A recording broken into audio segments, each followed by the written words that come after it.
ride.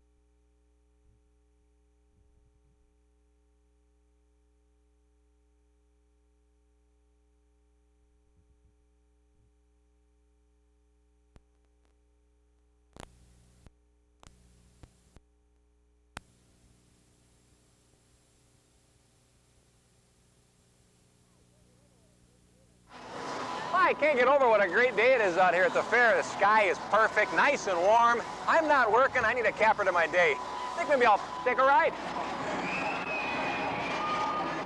You know, the rides are great, but I'm looking for something that's maybe a little more active, a little more adventure, something to remember this fair by. This one looks pretty good. Maybe this is the one for me. But upon closer examination, I had my doubts. I decided to ask the ride's operator. Tell me about this ride. What does it do? Goes round and round. Makes you sick. Yeah, that's about all I can say. You ever see anybody get sick on this? Last night. Why? Looks a little steep for me. I think I'll try something a little more pedestrian. It's a pretty basic, simple game. You know, you just got to bust one balloon to win a prize. You start out winning a smaller prize. The more balloons you pop, the bigger the prize is going to get. 1, 2, 3, 4. Not bad. So who needs a big ride anyway?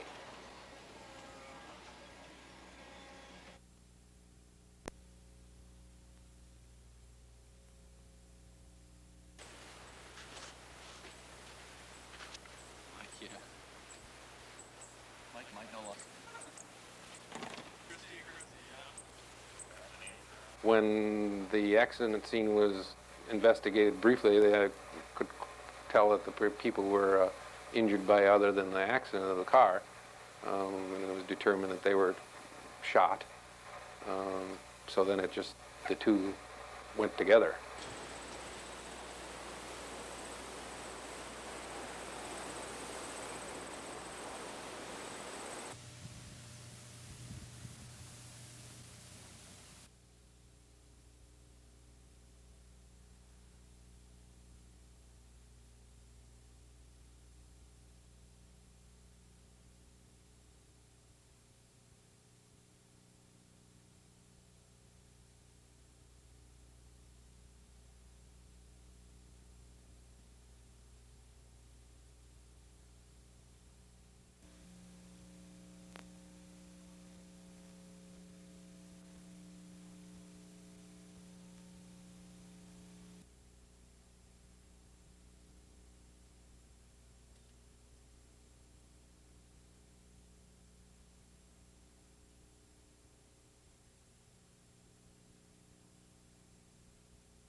A lot of the activity was on the northeast corner, or northeast corner in Canada. That they got a lot more fire activity and a lot more spreading than they had originally anticipated.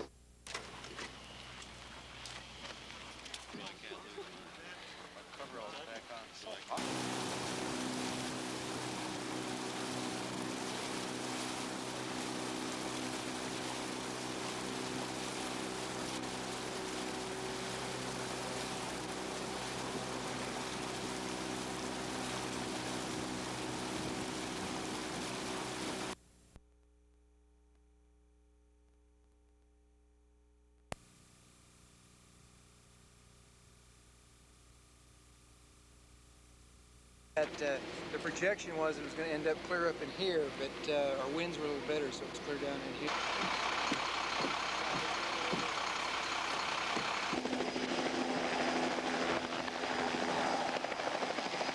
No, it is not realistic at this time. We did put it that if we didn't get these winds, that would have been a possibility of containment, but after we lost some of that line yesterday, and also with the forecast that we've got today, that we're going to be very busy, and we're not going to be able to continue with some of the containment line that we've had before.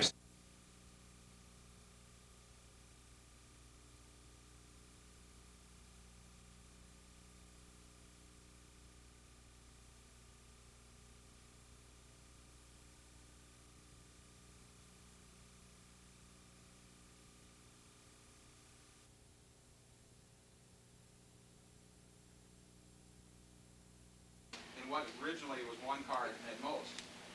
And you also have some city ordinances concerns that would rule that out. For the over-the-road trucks that stop and eat at the restaurants along there, you've got a problem there because the average car ownership per household was much higher. And then the neighborhood concerns that were identified last fall were more general. The issues of cut-through traffic going through the neighborhood, speeding, sight distance restrictions at some of the intersections, some pedestrian movement questions, and accident locations, high accident locations. And then there was this item that was brought up of converting 17th to 19th to a one-way pair, but it was not really defined what the full purpose of that was. And we had at that time assumed that, well, maybe because the first baby for the hospital. When you look at this baby, you can't believe how calm it looks, considering what it's been through. Jolene Johnson found the baby crying in this bathroom about 7 last night at the Mariner Mall. I felt bad for the baby. It's not a very good start. Johnson says she and her husband suspected something was going on in the bathroom after seeing 2 people looking suspicious. Since news of the baby last night, dozens of calls have come in asking to adopt the child. There have been numerous calls, people both wanting to be foster parents, people wanting to adopt. I think the hospital's been inundated, even donations of clothes and whatever, so there's a lot of interest right now. Meanwhile, police are continuing their investigation, saying they've checked out a few leads, but so far, no sign of the mother. Well, our immediate goal is to attempt to locate the mother. We're not interested in, at this time, bringing any charges or prosecuting anything. The main thing is to locate the mother. Superior Police are asking anyone with information about this case to call them at 715-394-0234.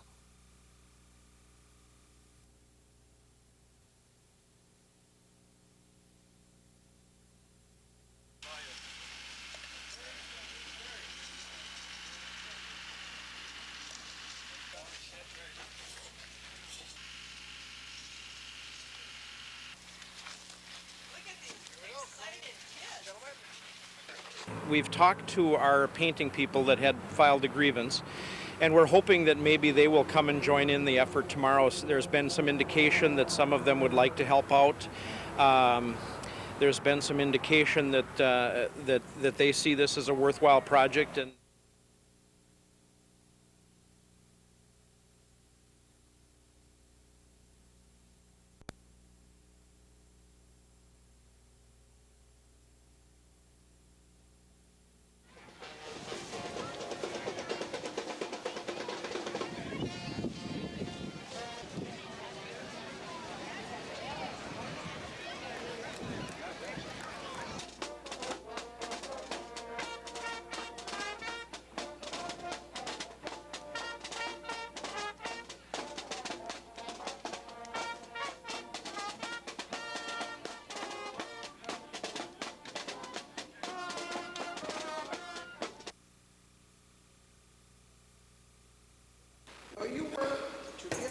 The messages were largely the same, candidates attacking the incumbent who in turn defends his record. Today, the 4 leading candidates sparred before the Duluth Seniors Coalition, who was glad to have a chance to present its views.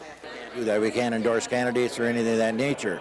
What we do like to do is have an opportunity to speak to these people that are running for office, where we're coming from, rather than, like I say, spring on them later, now we need your help. All 7 candidates were invited, but only 4 were present. Mayor Gary Doty took time today to simply stay the course. We've accomplished a lot in the city in the past 4 years, and the city is on a roll.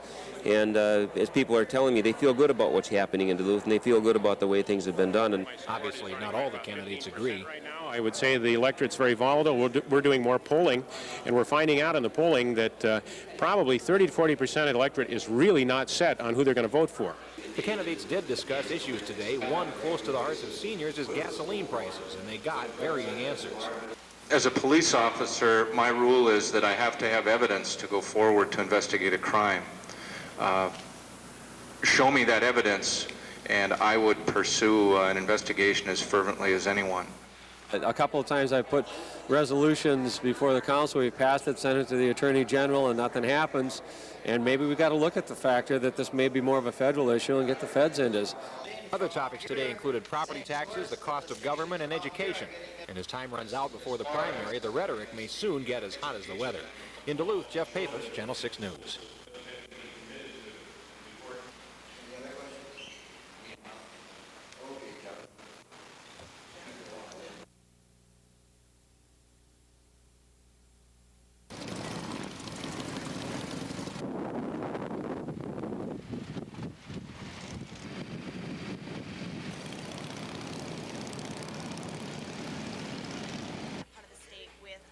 That is, if you know that has been a #1 priority, and when I started out in my 3rd term, that I said that we were going to put a great deal of emphasis in northern Wisconsin and northwestern Wisconsin and hard-pressed areas like my own area, central Wisconsin, and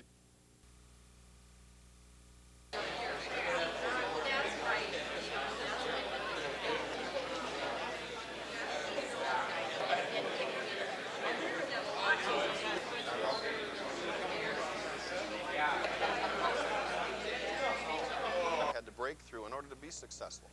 Many of them have some really strong barriers to employment that they've knocked down to be successful. So we want to honor those participants. We're also going to honor area employers who've hired those participants. Those employers are real important to us.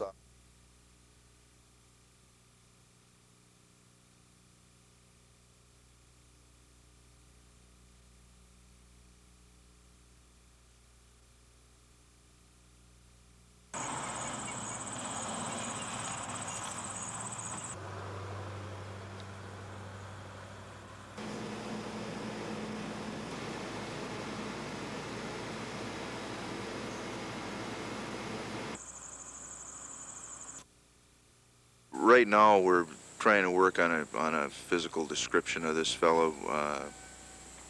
He's possibly about 5 feet 7 inches, average build, dressed in black and wearing a black ski mask.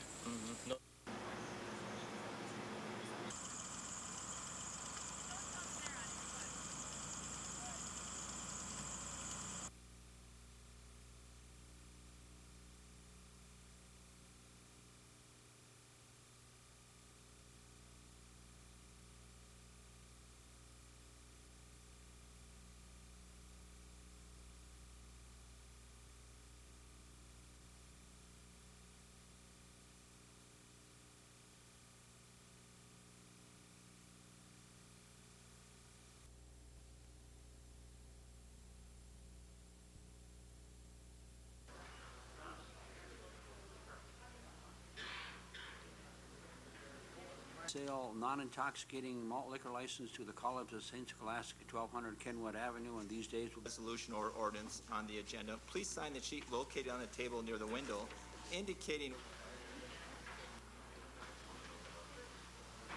Will the clerk please call the roll? Councillor Atkins. Here. Councillor Bowman. Here. Councillor Dahlberg. Here.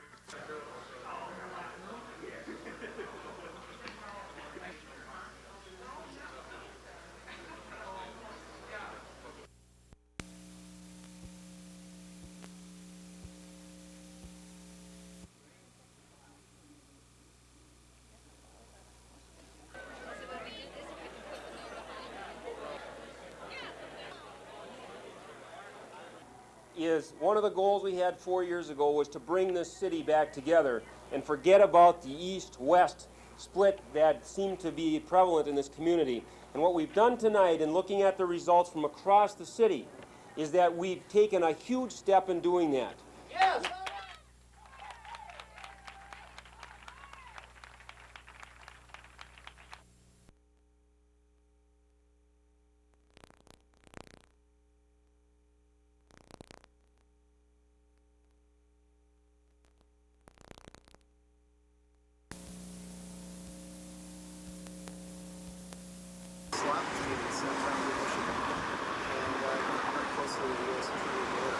Oh yeah, we're going to get many more officers over the coming years, and there are a lot of other aspects to the bill that are important. Big grants to fight violence against women, a new fingerprint system for the state of Minnesota, boot camps, drug courts, a lot of other things that we anticipate will bring benefits to Minnesota in the future.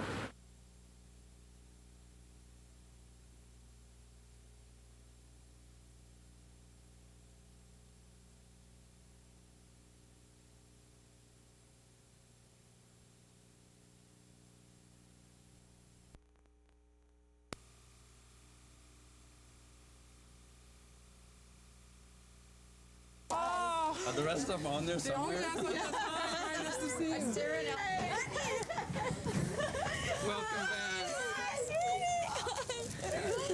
I'm gonna drop my stuff. Oh, it's okay.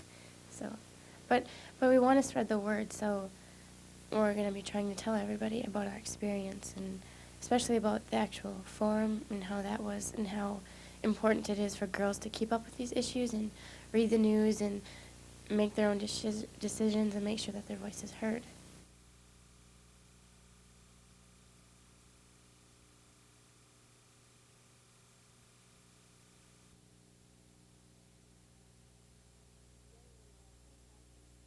I was going to my friend's house, and I was just turning off an alley and turned around a corner, and then I got hit.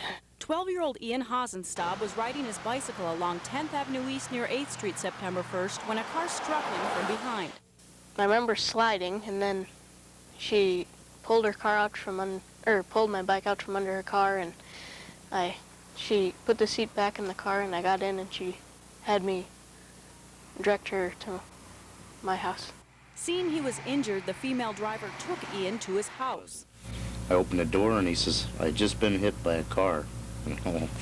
So she walks in and she said, "Yeah, I didn't even see him." She told me, she said that he come around the corner and then all of a sudden he was there. The woman said she was going to drive back to the accident scene to get the bike, while the Hosenstabs rushed to the emergency room. And then the doctor come in, the neurologist, and he said that there was bleeding and a blood clot and a fractured skull, and that if it would keep bleeding, that they would have to operate to drain the blood. While Ian was being cared for at the hospital, a neighbor waited here for the woman to return with the bicycle, but she never showed up, and the bike is nowhere to be found.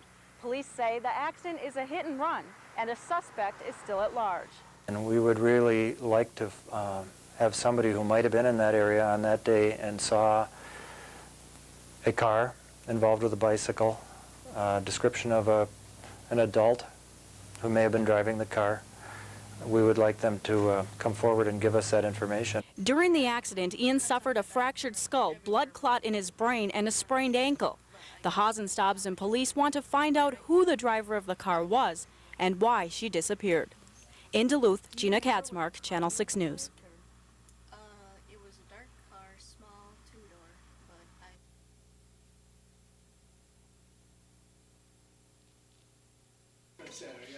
You're watching it.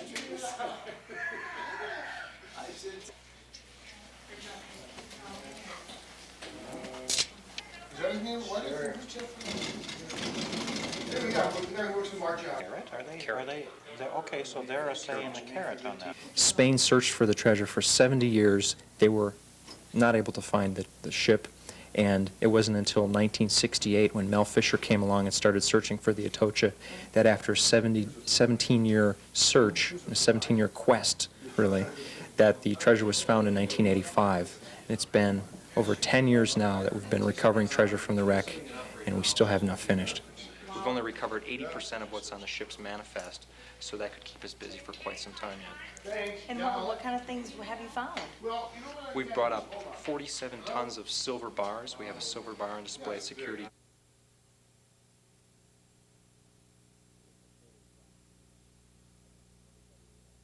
It was a total shock to me because I don't think anybody realized that Rudy Perpich was sick or that that there was anything wrong with him at all. And so, just a very devastating loss, and I'm very saddened by the loss of a great Minnesotan.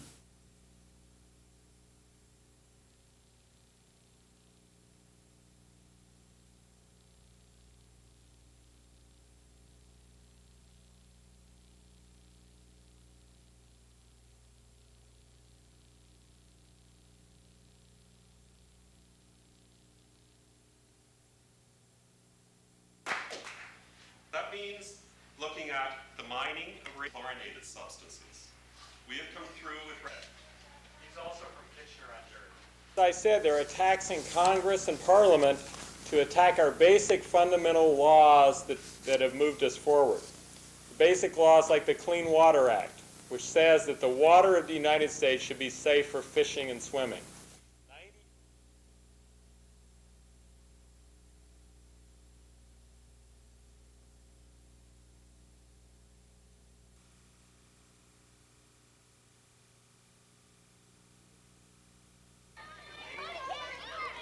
Grant School is the Duluth District's language magnet school, and that's part of the problem the school has with the state. When Spotted Eagle School closed this July, students flocked to Grant because it offers courses in Ojibwe, but numbers and the law say something may have to give. 139 of Grant's 453 enrolled students are members of minority groups. That works out to just over 30%. But state law says schools may only have minority enrollment 15 percentage points higher than their total percentage in the district. Since Duluth students are 10% minority groups, that means Grant can only have 25% minority enrollment. Therefore, there are two options. First, move over 100 non-minority students to Grant to make the percentages come out. But that building won't hold that many kids. The other option is to move minorities out, which doesn't sit well with school leaders or parents. What I don't want to happen is to alienate our students of color, our parents of color, who choose to come here, who have helped develop a curriculum that reflects, what's meaningful and relevant for their families. Superintendent Mark Miles hopes it doesn't come to that. He told Channel 6 News today he hopes the state will view Grant's problems kindly because Spotted Eagle School closed too late.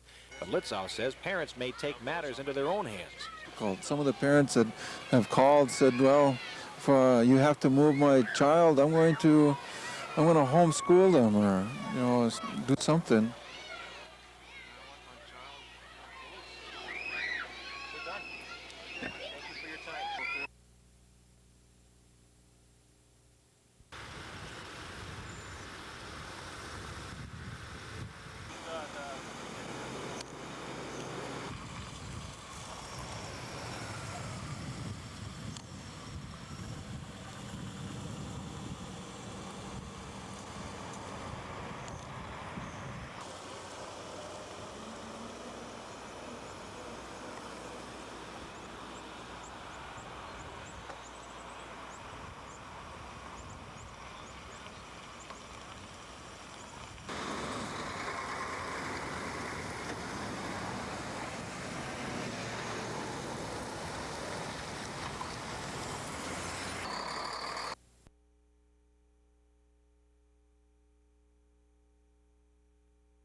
So there is a lot of excitement, and I think there are people who are going to hunt ducks this year that haven't hunted for a long time.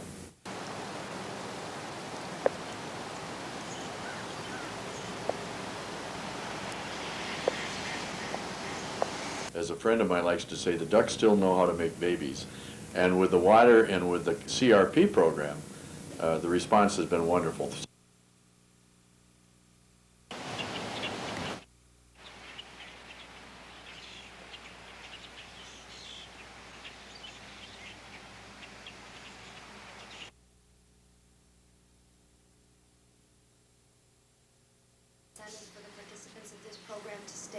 work in this area? Field of immunology, as it affects all people. So these types of things make my job a lot easier. What we plan to do is try to encourage these students to enter the biomedical sciences, try to complete their education at these institutions where they may feel more comfortable, and try to mainstream them into the larger community here at UMD.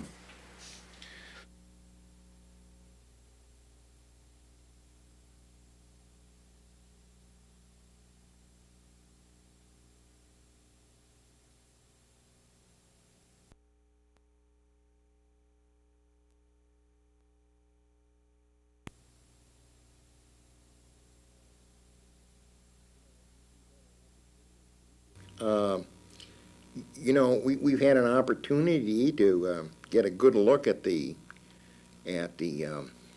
Los Angeles Police Department, and maybe we have a good opportunity to correct some of the evils in that department. And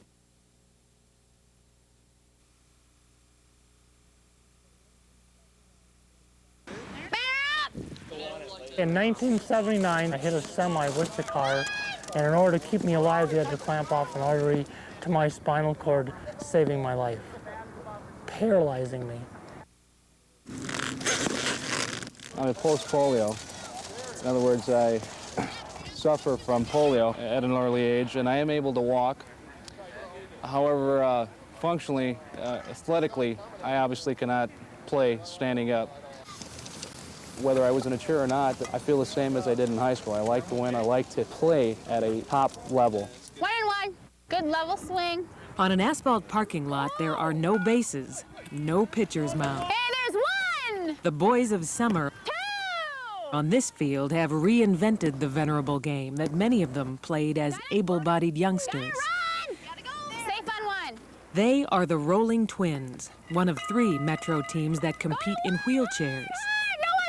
I love sports. I've played sports all my life, and being hurt 16 years ago gave me a chance to get to do things again from a different perspective. Charlie Whitwer's perspective nearly 30 years ago was that of a combat Marine in Vietnam. Twice wounded, Charlie served 18 months before he came home relatively unscathed. Heads up! But 10 years later, in 1979, he was nearly killed in a car-truck collision. He's formed friendships here that remind him of the bonds of war. You just don't always get that kind of a bond between with people on the street.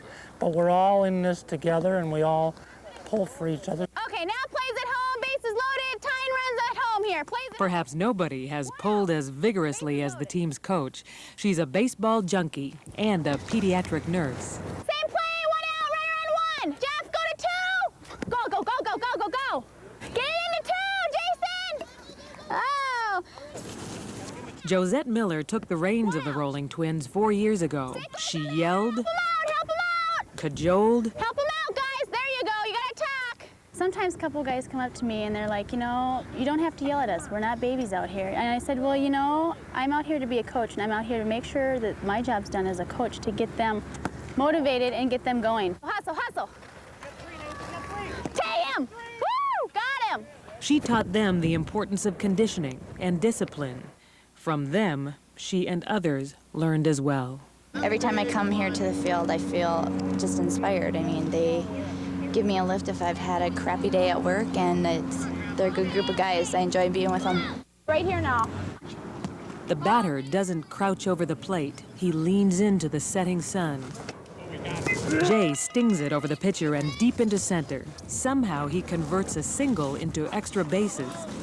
In his zeal to score, Jay is trapped between bases. All in a day's play. It's like watching America's Home Videos. It's thoroughly entertaining, but it's also fun to watch because these guys work really hard. Ready? Jason. Sometimes there's no substitute for experience.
Well, we're encouraged that at least a good number of the jurors decided that my client did not commit murder, and we're of course discouraged that they couldn't reach a verdict.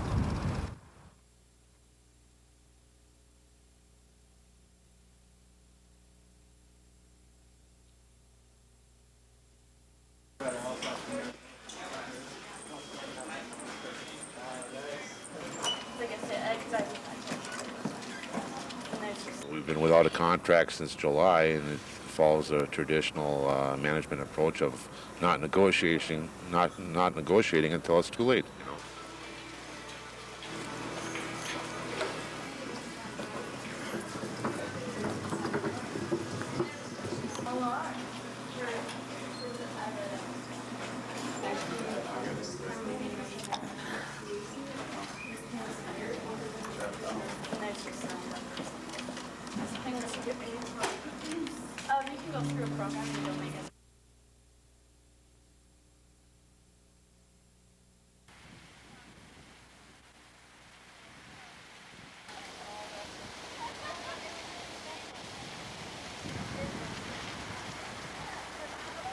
The wounds were in the head, in the back part of the head. And of course, that would be very hard to do if you were attempting to commit suicide. Sure. So everything points towards a homicide right now. Traffic. Basically traffic. Minor traffic? Yes, was Mr. Clark. Okay. Things with the man, but I do not believe we've had any calls at the residence. Can you say what type of dealing?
We're continuing our investigation. At this point, we're trying to make sure we've got all the medical reports in. We've got a few other reports that have to come in from the forensics lab.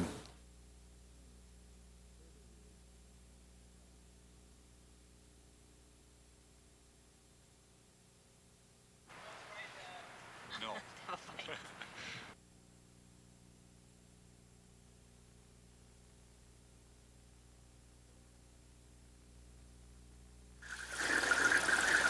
The results of a national survey released this week by the Natural Resources Defense Council show millions of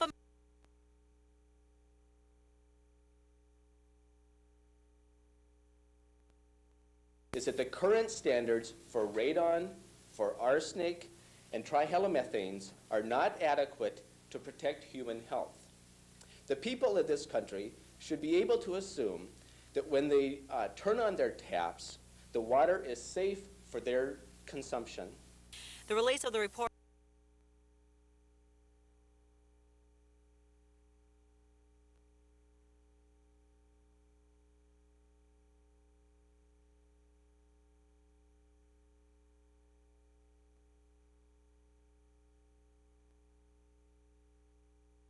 I'd like to see it totally rewritten to really begin to clamp down on public water supplies. The variance provisions, the exemption provisions are gross. I mean, my God, you can drive 10 Mack trucks side by side through the holes that are currently in the Clean or in the Safe Drinking Water Act. Here at the Lakewood Treatment Plant, officials say the water in communities like Duluth, Hermantown, and Proctor is well monitored for cancer-causing contaminants and complies with all EPA standards.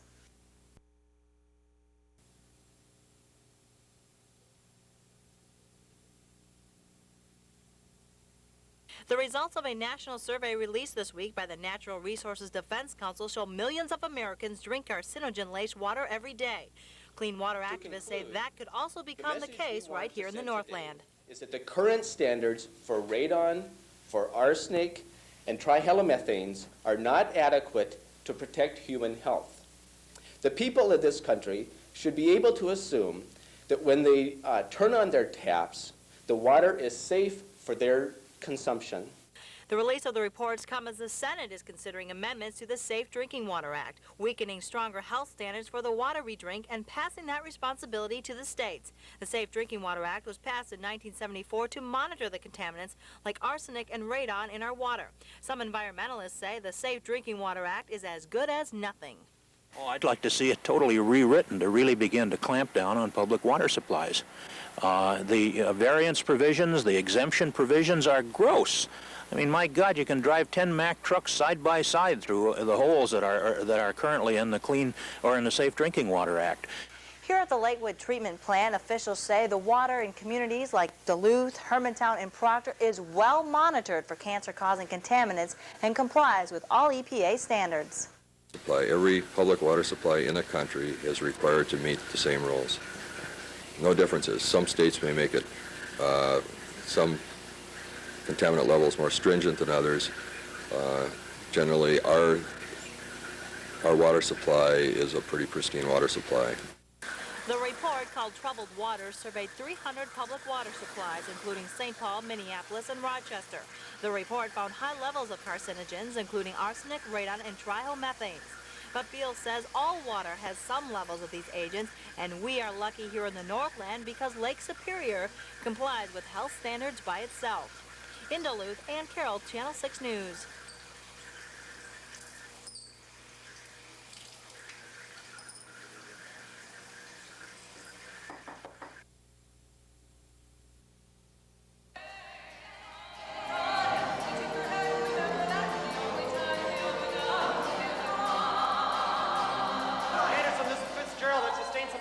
Damage. I have a fence rail laid down, 2 vents lost or damaged, and a list. I am checking down. Will you stay by me till I get to Whitefish? This is the Anderson. Charlie on them. Do you have your pumps going? Yes, both of them.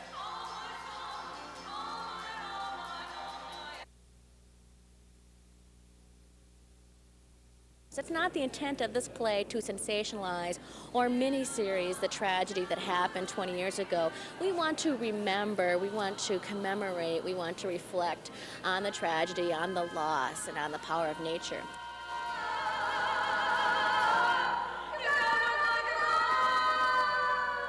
Anderson, this is the Fitzgerald. I've lost both radar. Could you provide me with radar plots till we make Whitefish Bay? Charlie on that, Fitzgerald. We'll keep you advised of your position.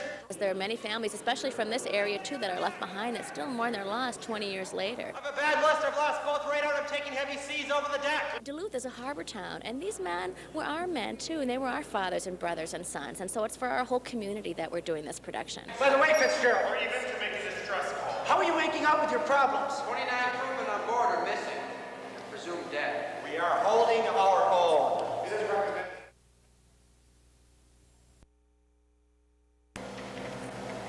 I have this fascination with loss. I have this obsession with disappearance. Blake, she is an icy magician. I do not know them as individuals. I have read the books, and heard the song, and seen the list of names. But the names do not make the faces appear.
things just don't disappear.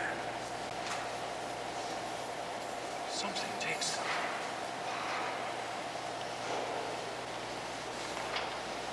To this day, I tie a string around everything I value. I have all these strings attached to my fingers. That's correct. I have testimony here taken just yesterday from two people. In that testimony, did that in a testimony under oath. And you state, I'm on Fitzgerald with Captain McSorley. Are you telling these people that? As I said before, I can't recall. I'm not saying that there ever were any hell, but as far as I can recall, there were none. But what you are saying then is...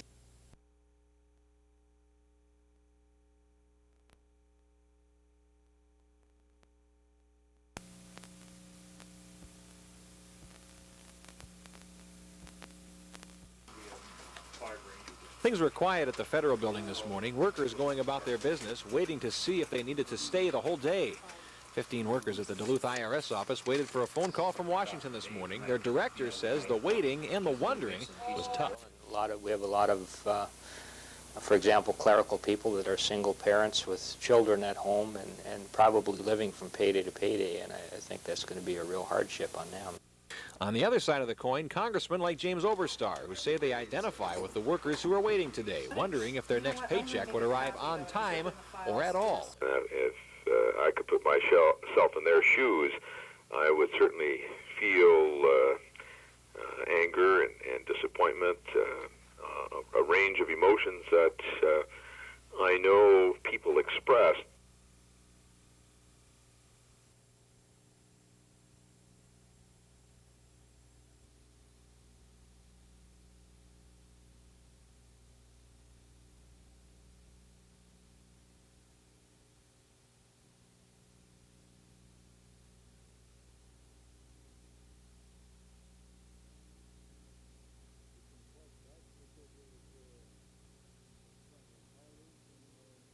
It's important to us because it was some of our colleagues, and it's a grave site, and that they had no choice, but they're there, and it's a grave site, and we want it left as their grave site and to be left undisturbed. Through the ice. And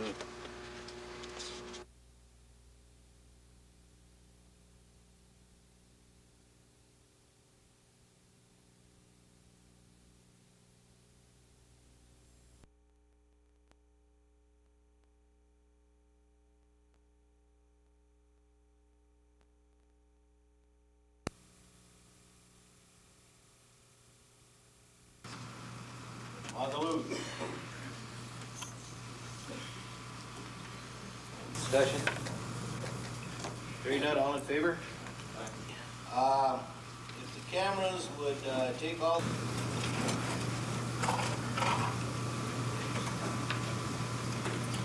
Go through the division director's report at the hotel.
constituents out there next year, but I'll be watching all very, very closely. So, and hope that we want to work with our state legislatures to change the law.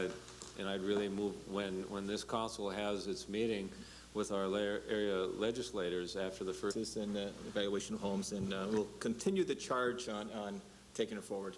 Councilor Atkins. President Keenan, just one point. I guess we all talk about we're concerned, and I know in the past when we talked about some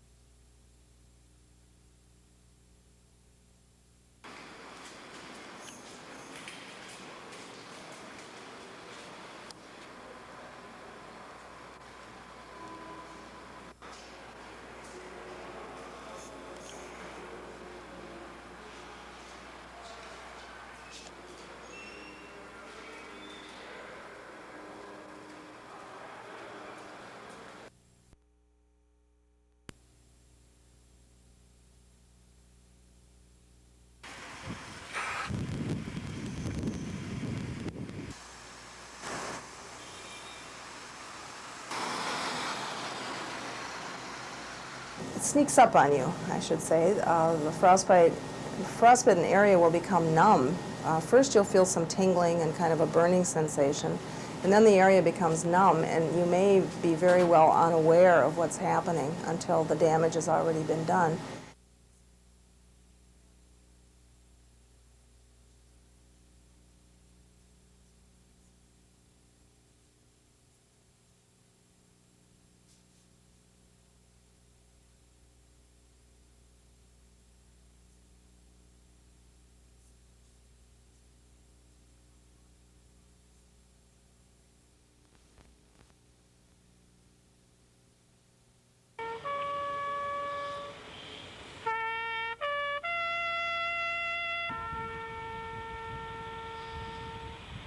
Ready, aim, fire, heck lift, please, freeze it.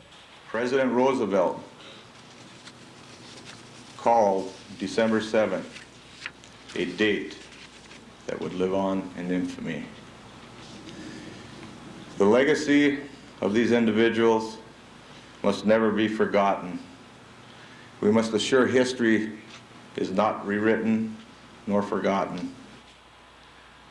Unfortunately, there's a sad movement in our country that they are trying to rewrite history, put untrue facts of what happened 50-plus years ago.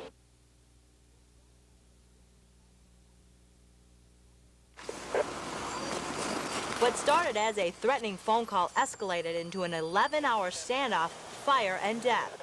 A 50-year-old man barricaded himself inside his home at 11 East 6th Street Thursday. James Farwell refused to come out, threatening to fire his sawed-off shotgun at anyone who came near. The Duluth Police Tactical SWAT team then moved in. Things got worse throughout the afternoon. We had negotiators working with him both on telephone and by, as the telephone wouldn't be answered later in the day, by outside bullhorn. The major fire started around 20 after 8 in a couple different places in the building. It was at that point we decided we had to go in and try and rescue Mr. Farwell from the building. Farwell had started an initial fire in the home, but then authorities launched tear gas into the windows, igniting ammunition and gasoline products inside. The rescue crew found Farwell unconscious inside the home. They dragged him from the burning building and transported him to St. Luke's Hospital. There, he was pronounced dead. It appears at this time that the death was self-inflicted. Looks like some sort of ligature strangulation. We'll know more as the day goes on, and that'll be released to you by the medical examiner's office. The Minnesota Bureau of Criminal Apprehension, along with the Duluth Police and Fire Departments, are continuing their investigation to determine what happened here inside his home. In Duluth, Ann Carroll, Channel 6 News.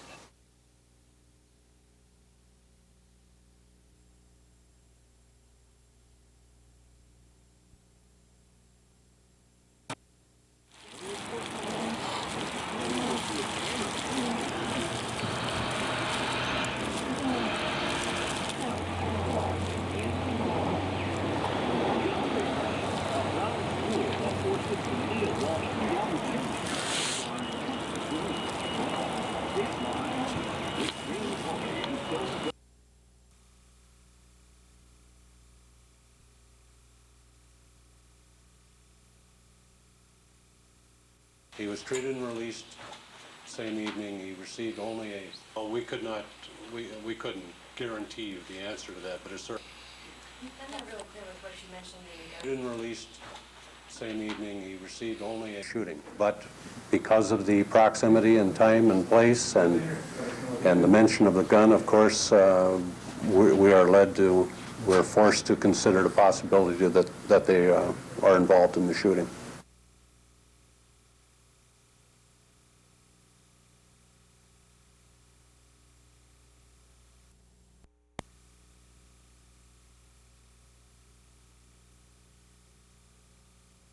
Well, the SWAT came in. They bring me and my kids out to the car. The SWAT was here, and they checked the whole house. They left the search warrant and they didn't seize anything. The search warrant's right here. It says nothing was found. The police were looking for weapons as part of the ongoing investigation of Saturday night's shooting. In the meantime, a man arrested in a separate incident an hour after the shooting was released from jail this morning. Ricardo Fairbanks says police tried to connect the two incidents.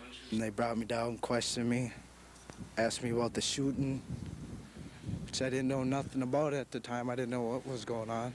They will not stop coming by. Fairbanks says he was buying cigarettes when he saw three men who he claims vandalized his mother's car the night before. The fight escalated from there when I come outside.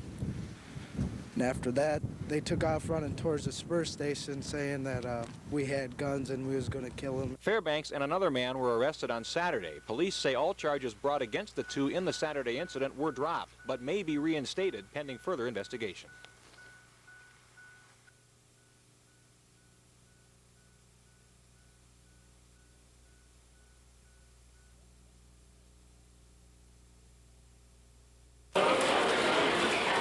With just hours left before Christmas, shoppers are scrambling to get their last-minute gifts. The malls were packed, the stores were packed, and so were the parking lots. Technically, there is still one more shopping day left before Christmas. We've talked to some shoppers today and asked them why they've put their shopping off until the very last minute. Here's what they've had to say. Her only daughter-father activity for the year, she says, it's 4 hours of Christmas. Day before Christmas. I think we're going to get down to 2 hours today, so we're in good shape. Guess I'm just a little lazy. I stayed home last night. I didn't want to get involved in the crowds last night. So. Just procrastination. Waiting to the last minute. You're going to buy your dad's present for your mom? For my mom, yeah. He needs help. Because I always put off everything to the last minute. And besides that, I can get bargains today.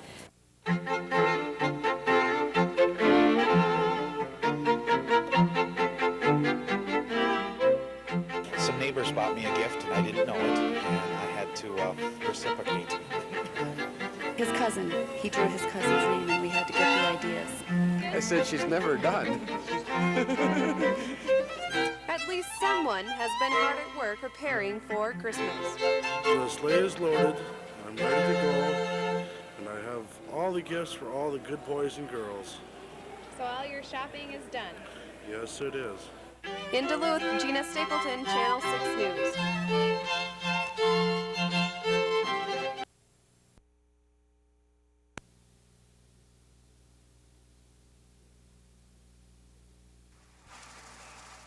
December 14th, 1994, Monty Schultz, armed with a gun, walked into his estranged wife Cheryl's home and opened fire. Minutes later, Cheryl and Monty were dead, the victims of a murder-suicide. A visitor who had stopped for a cup of coffee seriously wounded. Well, I was standing here and the police officers surrounded the house and the door opened and a man crawled out on his knees and he dropped to the ground and rolled over, and two of the police officers grabbed him and dragged him out down the block, halfway down the block, and then they pulled him into the ambulance and hauled him away.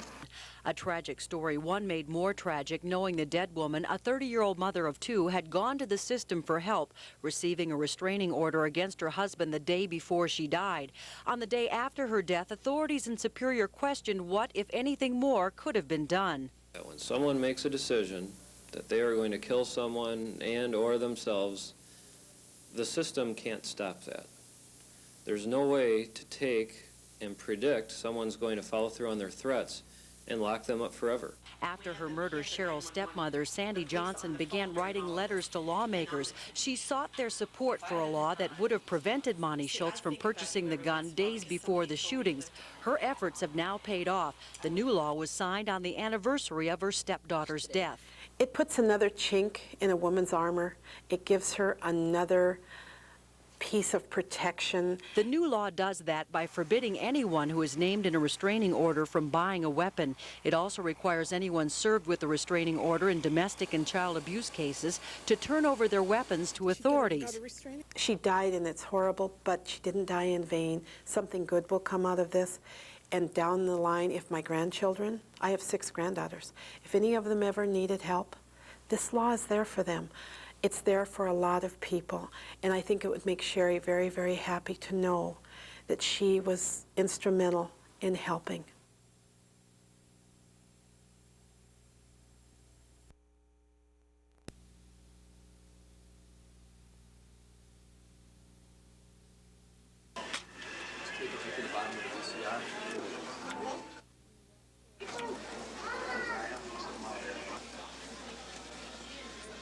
Be watchful of how much of your income is going towards credit card payments or consumer debt payments. If you're a 10% mark is a good benchmark. If you're getting up to 15 to 20%, you're probably feeling the overuse of your credit and probably going payday to payday and juggling your bills. The home piece is a different, it's a much more structured piece. You have to qualify, you have to go through all these steps. With a credit card, you literally the credit card company will send me If you just paid the minimum, you'd literally pay on those credit cards for years. Some estimates say even 13 or 14 years.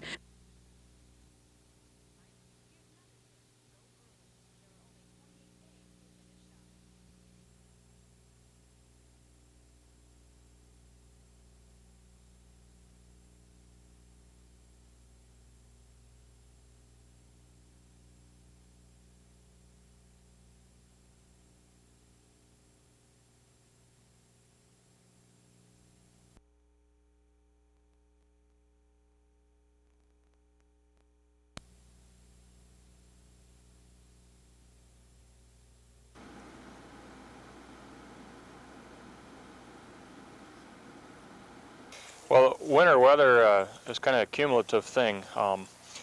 Deer can handle pretty severe weather, but if it starts early and goes for a long time, generally in February and March, they may start having some problems. But until then, they usually can do pretty well despite the weather.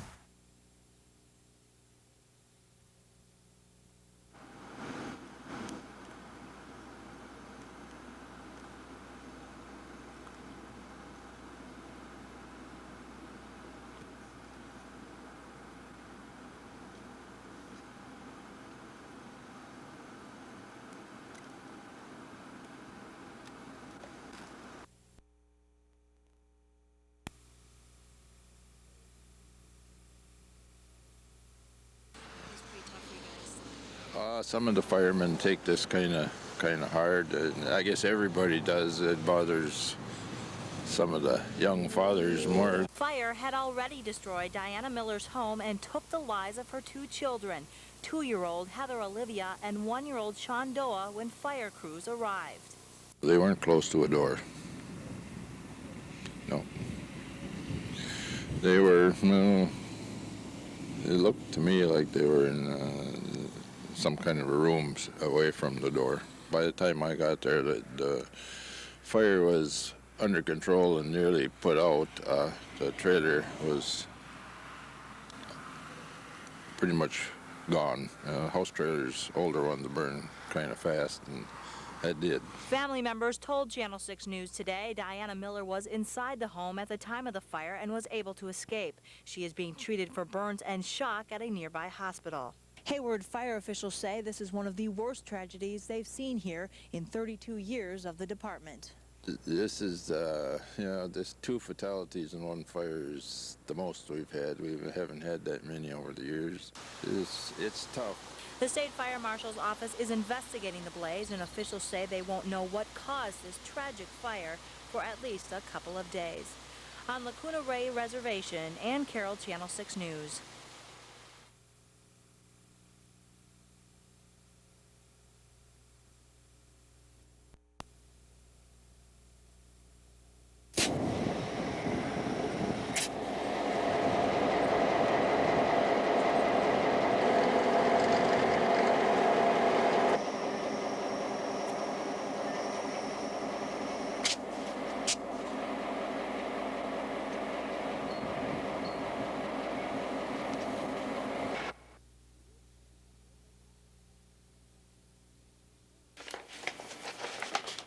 Duluth police have made the largest crack cocaine bust the city has ever seen.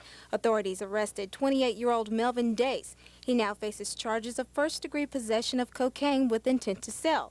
Police tell us that Dace is a part of a Detroit drug dealing ring that has been trying to make Duluth become its latest marketplace. Duluth Police Department Special Investigations Unit, the Lake Superior Drug Task Force, and now the new to this area, the federal U.S. Drug Enforcement Administration Task Force, have all been working on a group of individuals, investigating a group of individuals that come out of Detroit, Michigan, and specifically go to smaller towns to deal crack cocaine, and Duluth happens to be one of those towns. Police raided this house just this past Tuesday, where Dace had been seen selling crack. When officers arrested Dace, they found 29.5 grams of cocaine, which would sell for about $15,000 on the street. Police say drug dealers see Duluth as a great city to make more money. Down in the Twin Cities area, Minneapolis, St. Paul, it's about $25. It varies a little. Duluth, Minnesota, it's $50. So supply and demand, and there's a chance to make a lot of money here. Drug enforcement officers have connected several Detroit men to this same drug ring. A total of 5 men have been arrested in various cities and are facing criminal charges. In Duluth, Tamika Snowden, Channel 6 News.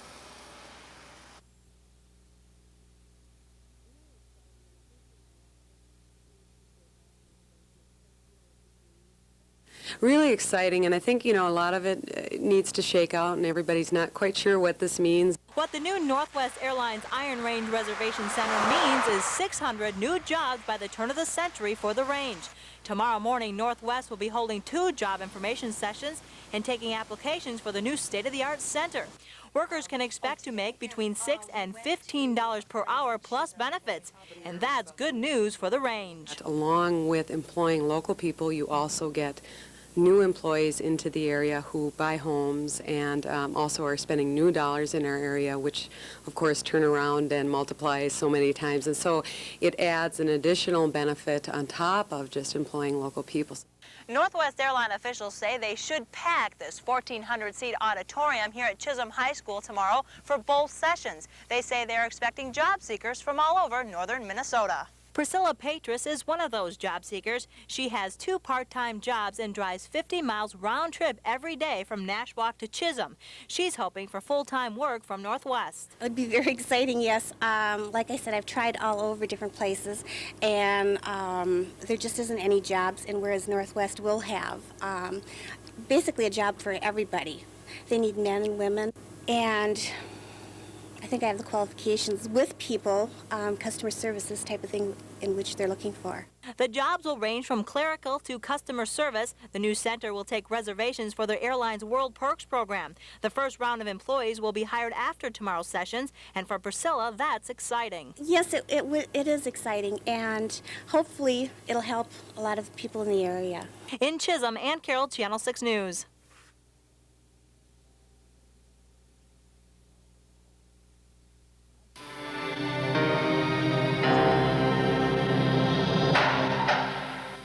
On Friday, December 1st, a young man attempted to make a pizza delivery on Chester Park Drive in Duluth.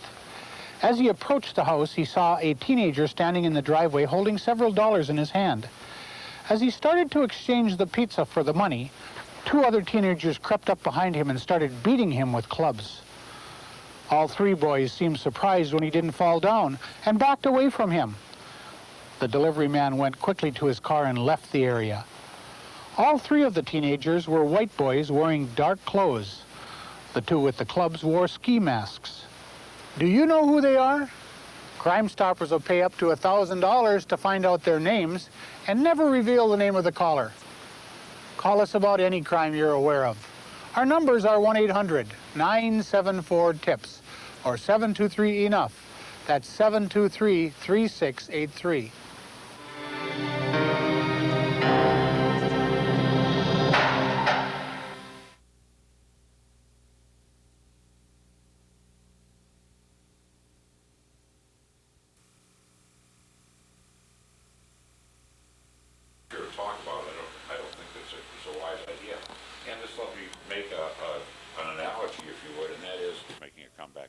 The other thing that I think I'm most worried about is this attempt to legalize marijuana. They're using figures and data on marijuana that was generated in the 1950s and 1960s, ignoring the fact that we're really dealing with a completely different drug now than we were 10 or 15 years ago. It's much stronger drug. It's anywhere on the order of 2 to 10, 20 times stronger than it was just a few years ago. Very long and hard about experimenting with something, a little bit of the basic pharmacology of it. What would you say to kids? Tobacco in the United States, what a great drug it was and all the good things about tobacco. And even now that tobacco of a particular plant or crop, you learn how to crossbreed and so on to get the best results. And that's what's happened now. And how we respond to injury is to try to repair that injury and of responding to crime in a restorative way. We pay attention to the injury to victims and the injury to communities, and every crime causes injury to the community. And we try to figure out ways that we can repair that injury and particularly have the offender involved in repairing the harm that they caused.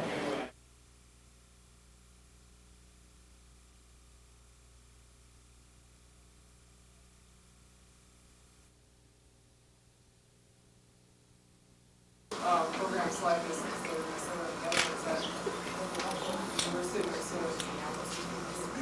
They want to build 15 B-2 bombers. One of those bombers. Oh, it's extremely important to put a face on poverty, to put a feeling on consequences of budget cutbacks, to know in terms of an individual's life and experience what it means to, say, terminate Medicaid. What does it mean for that person, that family?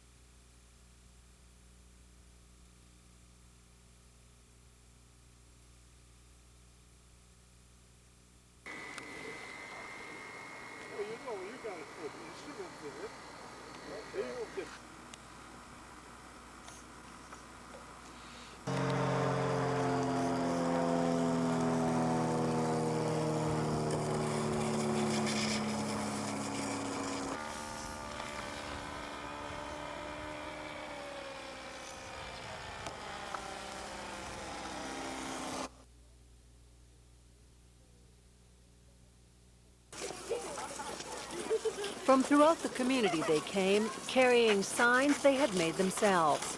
Bundled against the cold, they came with the hope shining in their eyes and bright on their young faces. And they came singing the song that has united African Americans for generations.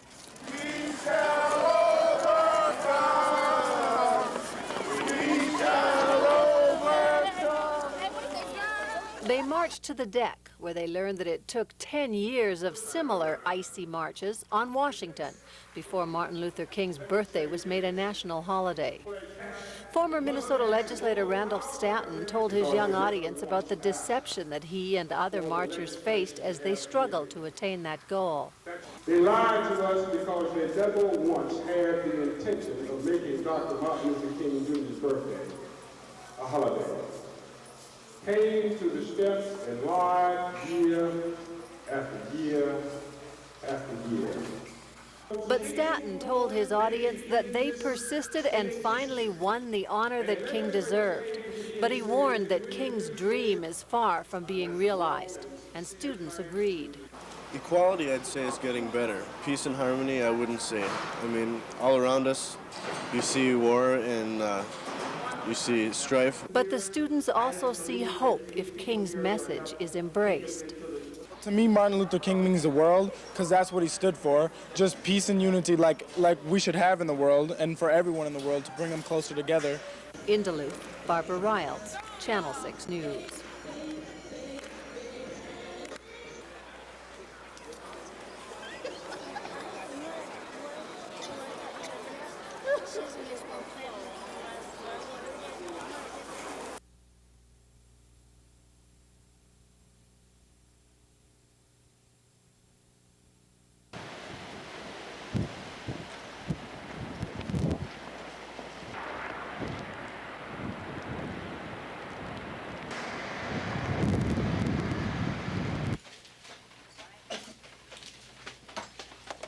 Just tell me how business is tonight. Oh, it's been very good. We've had more business tonight, I think, than any Wednesday in past history.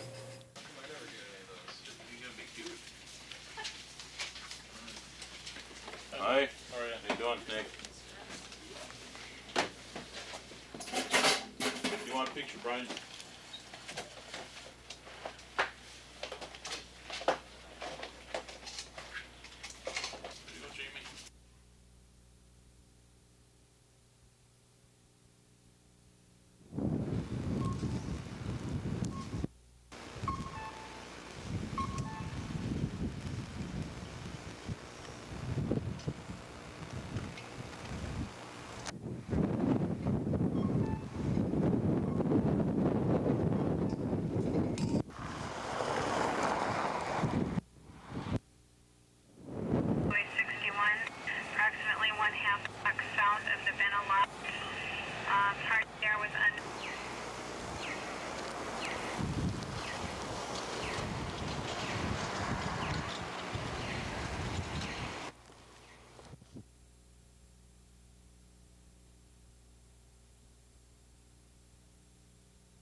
The new year has started very successfully because of great tips from you.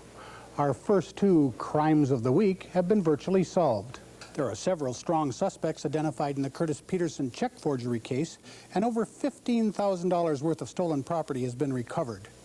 3 Duluth juveniles have confessed to beating a pizza man in order to steal his money. Both cases are still under investigation, but the police believe they will be successfully concluded. Crime Stoppers is operated by Northland volunteers to help area police solve more crime. Success depends on anonymous tips from Northland citizens, but it also needs volunteers to run the Crime Stopper program and donate money to the reward fund. Contributions can be mailed to 411 West 1st Street in Duluth, 55802, or call if you have any questions. Our tips line numbers are 1-800-974-TIPS or 723-ENOUGH. That's 723-3683.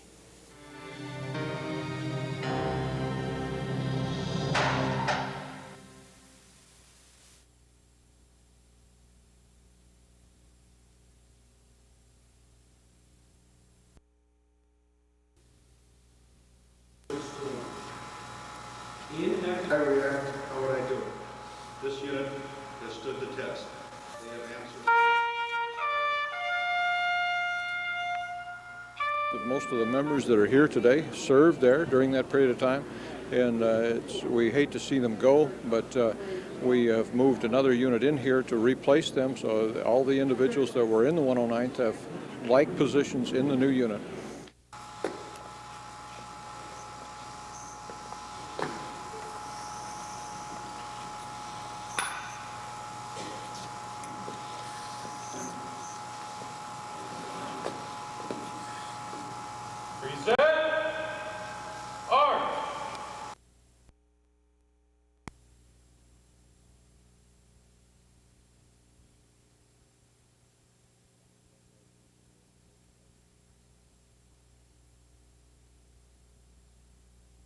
And don't try to do anything that we're incapable of.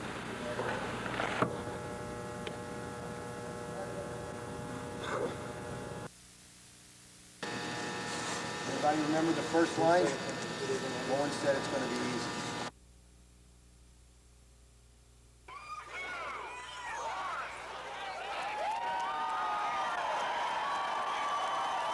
Perhaps the excitement of the recent John Bear Grease Sled Dog Marathon has you thinking, hey, maybe I should get a dog team. It's a big commitment. It's a year-round commitment. It's not like a snowmobile that you can put away, you know, in the summertime. It's very time intensive. We spend probably, well, Sue couldn't work. She had to quit as her job as a teacher to take care of the dogs. Someone has to be here all day long. We spend probably 6-7 hours a day between her and I working with the dogs. Well, maybe a dog team isn't such a good idea. Isn't there a way to get that same thrill of slipping down a silent winter trail that isn't so much work? Well, there is, and it's called ski joring. Ski joring is very easy to get into. I think for most people already own a dog, and most people already own cross-country skis. The trick is just putting the two together. And I just did not enjoy the mushing as much. It was not as thrilling to me. But being a competitive downhill skier at one time, Steve suggested that I get involved in ski joring. And I really wasn't, I didn't know anything about it. And the more I learned and the more I put together, I decided that, hey, this is a thing that I really can do. This is an Alaskan Husky, but you don't have to have a Husky. You can do it with just about any kind of dog. Then you need a harness. This is an X-back racing harness, which goes back and connects to the shock cord, which is an elastic cord that's woven in there that just kind of saves your back and the dog's back when you speed up and slow down. And once you get hooked up, it's just you, the trail, and the dog. Good girl. Come on.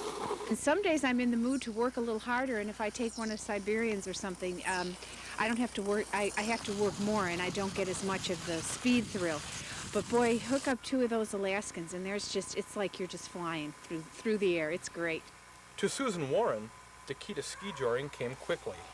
What you have to do is you have to have a real good relationship with the dogs. I think that's the only good way, and then you're all a team. In Washburn, I'm Rich Powell with the Northland Close-Up.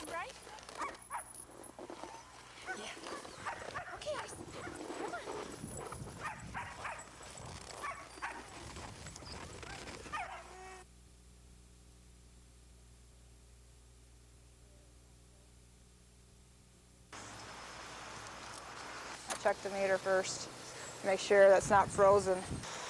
Even though the temperature is well below zero, many Northland workers still have to go out and do their jobs. Duluth Park and Control employee Susan Brown says when the bitter cold temperatures hit, she's faced with a few obstacles. It's staying warm because after a while your body can only take so much of being outdoors, and you do need to go inside and warm up. And then plus the way that you wear extra clothing, it weighs you down and it feels like you're wearing a ton of clothes and it adds more body weight and hard for you to move around. Duluth firefighters say the cold makes their jobs more difficult and dangerous. And the firefighters themselves have a heck of a time out in this kind of weather. The clothing we wear protects you real well from the heat, but it's a normal type of jacket with a Nomex liner, and it soaks up a lot of water. And in 25, 30 below degree weather, we freeze up terrible.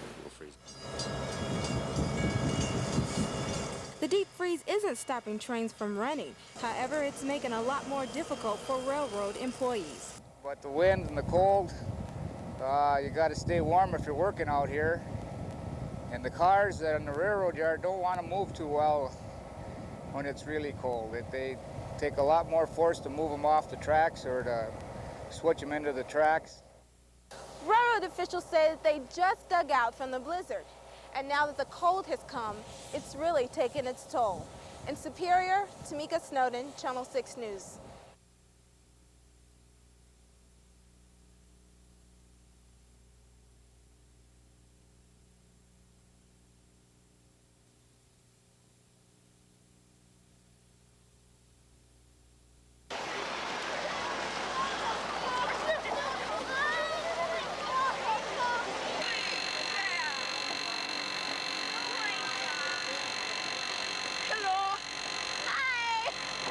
If we close for a full day anytime between now and the end of the year, we'll have to find a way to make up that missed time.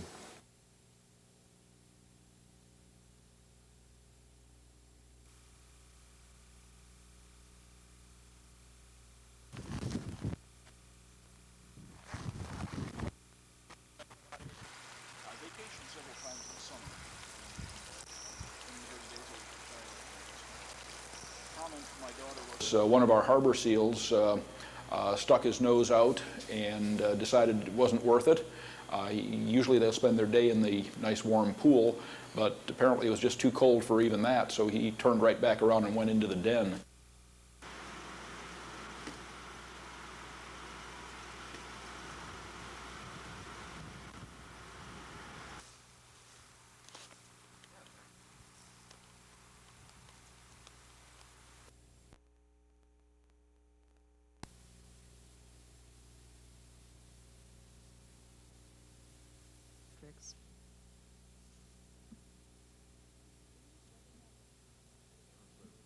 stack of reports talking about chloride levels, about... Duluth doesn't have mountains, but it does have amazing hills. It doesn't have an ocean, but it has a really great lake. It doesn't have the Mall of America, and that is a good thing. Duluth has plenty of malls.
In my life, I've been diagnosed with lupus. I've been on dialysis. I've had a kidney transplant. And a month ago, I lost my mom, who was my very best friend in the world. Systemic lupus, a potentially fatal inflammatory disease, left 25-year-old Roxanne Black totally devastated at the young age of 15. One of the things missing from her early treatment was emotional support from people who understood what she was going through. Inspired by her mother, she decided to fill the void herself and created the Friends Health Connection. I feel like I've grown a family in some ways across the country and around the world. I mean, the people who are in the organization are all people helping people. Bringing on 2 additional members. 7 years later, the Friends Health Connection has grown into a national organization with 4,000 members. This was a point of light medal from President Bush. A tribute to Roxanne's volunteer work can be seen in the many awards she's received. Her highest accolade being named a Daily Point of Light by former President Bush. Up until now, patients learned about the Friends Health Connection largely by word of mouth.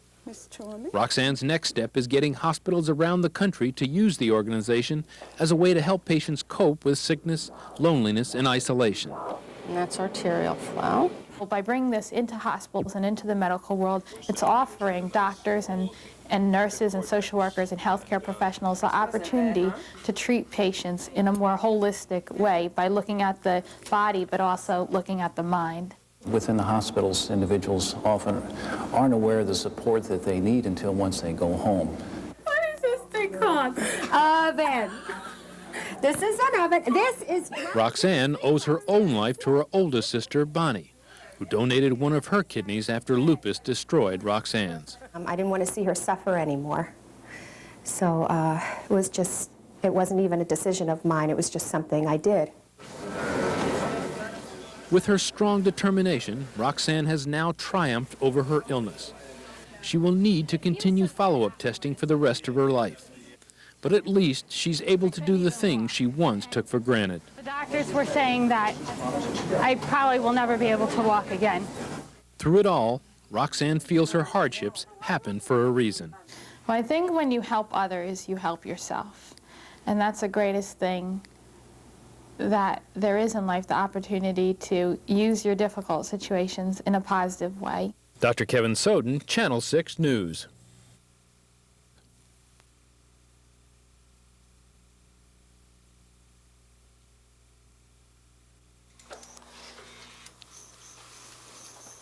Hi, Doug. I'm Barbara Riles.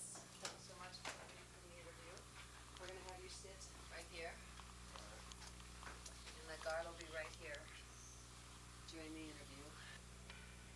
Going into fantasy world is good.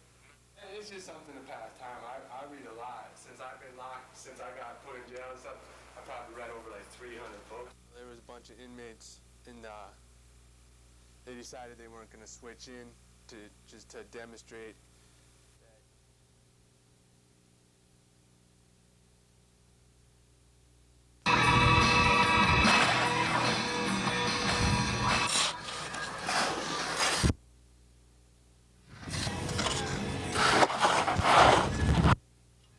Harry Welty.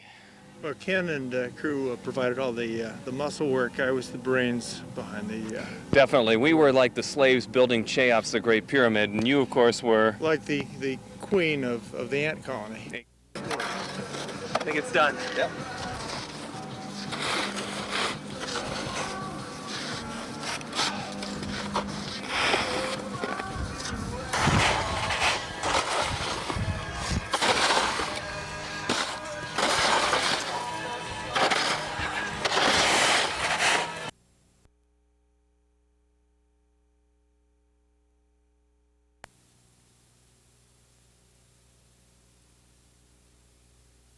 Seems insane to consider adding more.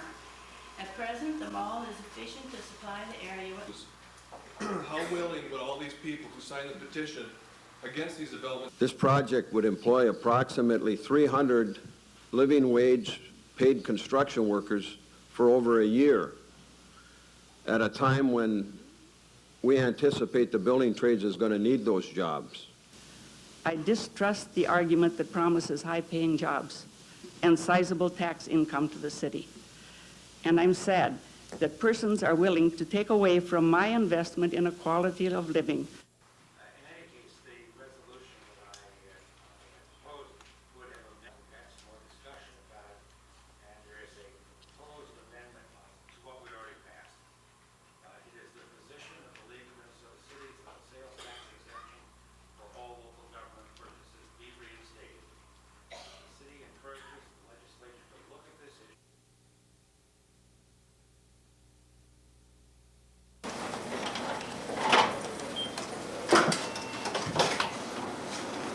Which is the University of Minnesota Coalition for Higher Education. Here is a bonding year. And by doing this, I think we serve two purposes here. First of all, our primary purpose is to support the students and the faculty on this campus. But by moving into a lot of the new electronic technologies, we can better serve the whole northeastern Minnesota region.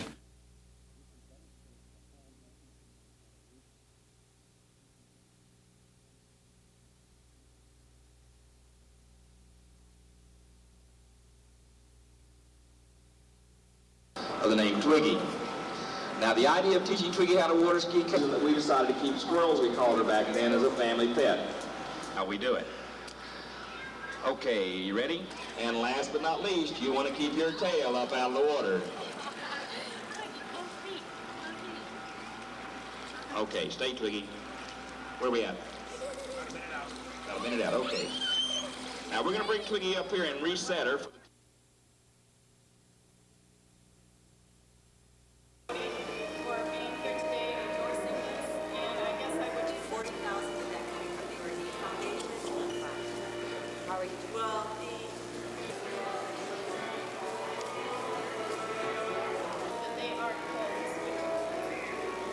Stores in the mall are participating.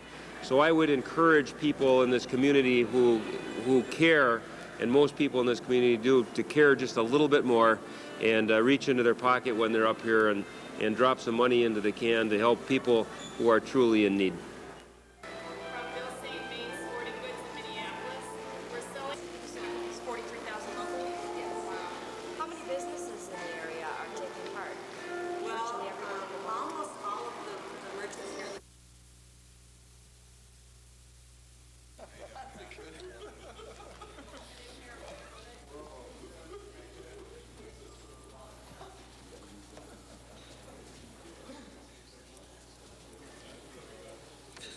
It appears this was a setup. Miss Lamb apparently came down, joined our campaign on the 11th of February, if you can believe it. By the 13th, she was putting out the word. She was with this supremacist group. At the same time, she was a Buchananite. And the Alexander and Dole campaigns were putting this out before any of us even knew.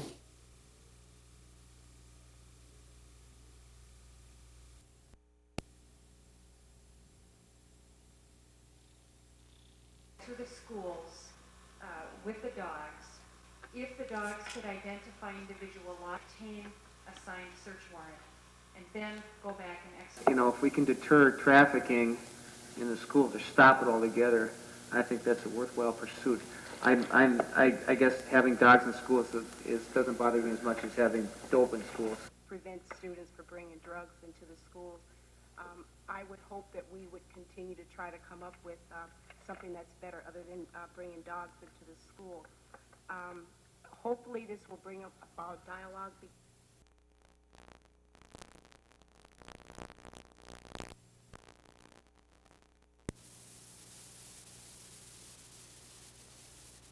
A signed search warrant, and then go back and execute. Grant proposal from March Dimes to establish a video library. And I also, you know, some have questioned in other discussions as to whether this is a problem in Duluth, and high school principals have assured me that some students have already this year been suspended as a result of possession of illegal drugs. So I am strongly in support. It's a community project to raise money for the Northern Lake diplomas are to be awarded. Recommendation for approval of this for Woodland Middle School has applied for Connecting Teacher with Technology Award. The proposal, Project Pioneer, will develop distance relationships utilizing the World Wide Web so that other interested people. Such a headline.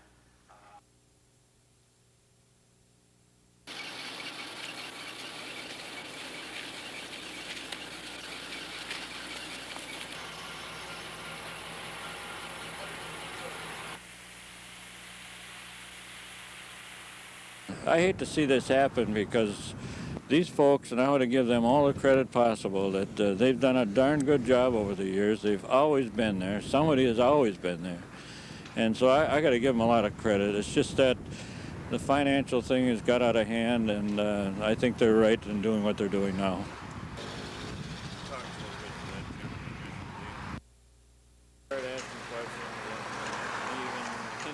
And after that, then we would either or reorganize a volunteer group or disperse the equipment in strategic areas in Douglas County.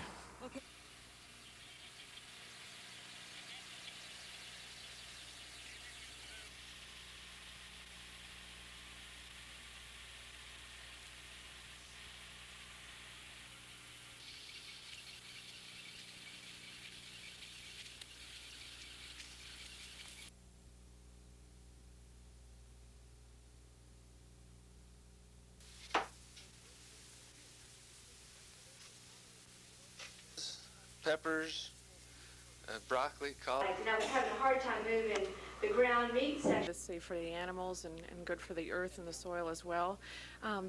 Farmers want to be having, I guess you could say, a little bit more fun in farming. Farming on a really large scale is not always good for small family farms, which are pretty much the basis of our country, if you look at our history. And sustainable farming gives you a way of keeping the family farms going. So make sure you're following the rules and so on, because it really is relatively dangerous. Sure.